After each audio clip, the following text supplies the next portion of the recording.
Today we are talking about Gen Z and money. Gen Z means people born roughly between the late 1990s and early 2010s. They are young adults now. Some are students, some are working, some are running businesses online. But one thing is clear. Gen Z has a very different relationship with money compared to older generations. Welcome, everyone, to Learn English and History. Here, we talk about real topics in simple English, so you can learn language and understand the world at the same time. If you like this kind of content, please subscribe to the channel. Yes, and this difference did not come from nowhere. Gen Z grew up watching big events. They saw the global financial crisis. They saw COVID. They saw job losses, rising rent, and high inflation. Because of this, money feels uncertain to them. For Gen Z, money is not just about saving, it is about surviving, adapting, and finding new ways to earn. Let's start with debt. Debt is a big topic for Gen Z.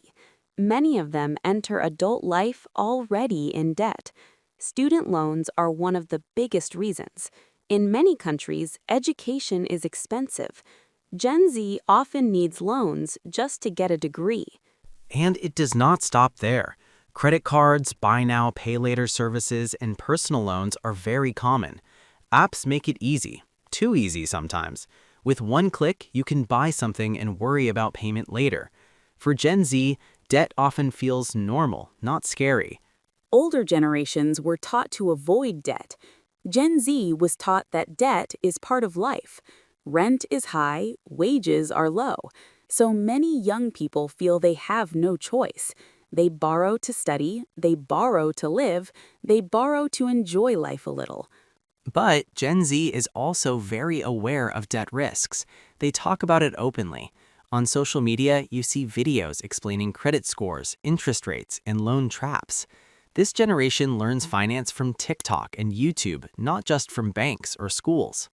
That is important. Gen Z may use debt, but they are not blind. Many try to pay it off early. Some avoid credit cards completely. Others use debt carefully, only when they think it brings long-term value, like education or business. Now, let's move to crypto. This is where things get interesting. Gen Z grew up online. Digital money does not feel strange to them. Crypto feels modern, fast, and global. For many Gen Z investors, crypto was their first investment, not stocks. Yes, and trust plays a big role here. Many Gen Z people do not trust banks or governments fully. They saw banks fail and systems break. Crypto feels like an alternative. It promises freedom, control, and opportunity. But crypto is also risky. Prices go up fast and fall fast. Gen Z knows this, but many still participate. Some treat crypto like gambling. Others study deeply and invest long-term. There is a big difference inside the generation. Social media again plays a huge role. Trends, influencers, and hype can push people to buy coins without research. We saw this with meme coins. Some Gen Z made quick money. Many lost money too. What's interesting is how Gen Z reacts to losses. Older generations may feel shame. Gen Z talks about it openly. They post about mistakes. They warn others. Failure is shared and normalized. Crypto also connects to something bigger, the idea of financial independence. Many Gen Z dream of not working a traditional 9-to-5 job. Crypto, like stocks and online income, feels like a path to freedom. That brings us to the creator economy. This is one of the most important financial shifts for Gen Z. Being a creator is now a real job. You can earn money from YouTube, TikTok, Instagram, podcasts, blogs, and even gaming. In the past, being famous was rare. Today, anyone with a phone and internet can build an audience. Gen Z understands this deeply. They see creators their age earning money, getting brand deals, and building businesses. For Gen Z, a job does not mean one employer. It can mean many income streams. Ad revenue, sponsorships, selling digital products, online courses, affiliate links. This flexibility feels safer than relying on one company. The creator economy also changes how Gen Z sees skills. Traditional degrees are still valuable, but not the only path. Skills like video editing, writing, marketing, and design can bring income fast. But it isn't easy. Many creators struggle. Income is unstable. Algorithms change. Burnout is common. Gen Z sees both sides. They admire success, but also talk about mental health and pressure. Another important point is transparency. Gen Z creators often share income numbers. They talk about how much they earn, how much they spend, and how much they save. This openness was rare before. This transparency helps others learn. It also builds trust. Gen Z does not like hidden systems. They want to understand how money flows. Now, let's connect debt, crypto, and the creator economy together. For Gen Z, these are not separate topics. They are connected. Debt pushes them to seek new income. Crypto feels like fast opportunity. The creator economy offers control. Yes, and all of this happens in a world where costs are rising. Rent, food, transport, everything is expensive. Saving money is harder, so Gen Z focuses on earning more, not just cutting expenses. Another key habit is short-term thinking mixed with long-term anxiety. Gen Z plans for the future, but they also live in the moment. Travel, experiences, and self-care are important to them. Some people criticize this. They say Gen Z spends too much. But Gen Z saw how fragile life can be. Pandemic taught them that plans can change overnight. Enjoying life now feels logical.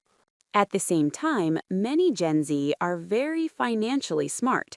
They track expenses, they use budgeting apps, they invest early.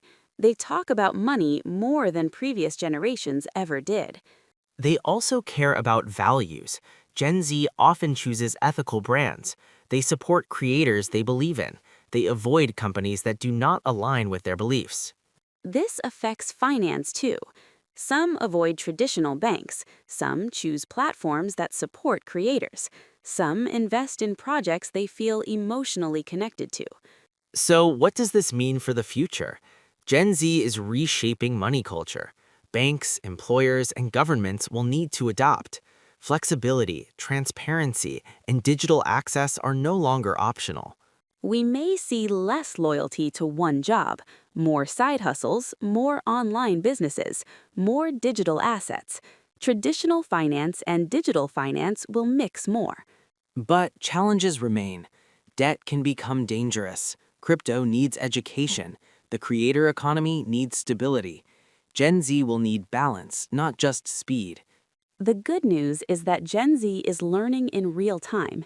They share knowledge, they question systems, they experiment, they fail, they try again. In simple words, Gen Z is not careless with money. They are cautious in a different way. They know the rules changed, so they are writing new ones. Debt is a tool, not a shame. Crypto is a risk, not magic. The creator economy is an opportunity, not a guarantee. And maybe that honesty is Gen Z's greatest financial habit. They are not pretending everything is fine. They are trying to build a life that works in a changing world. That is the story of Gen Z and money. Messy, digital, risky, creative, and very real. And the story is still being written. If you're learning English, remember this. Understanding real-world topics helps you grow faster. Every new word is a step forward. Every new idea builds confidence. And if you're thinking about money, remember this. You don't have to be perfect. You just have to keep learning, adopting, and moving forward. This is Learn English and History. Thank you for listening. Thank you for learning with us. If you found this helpful, please subscribe to the channel. Your support helps us create more simple English content about real life and real history. See you in the next video.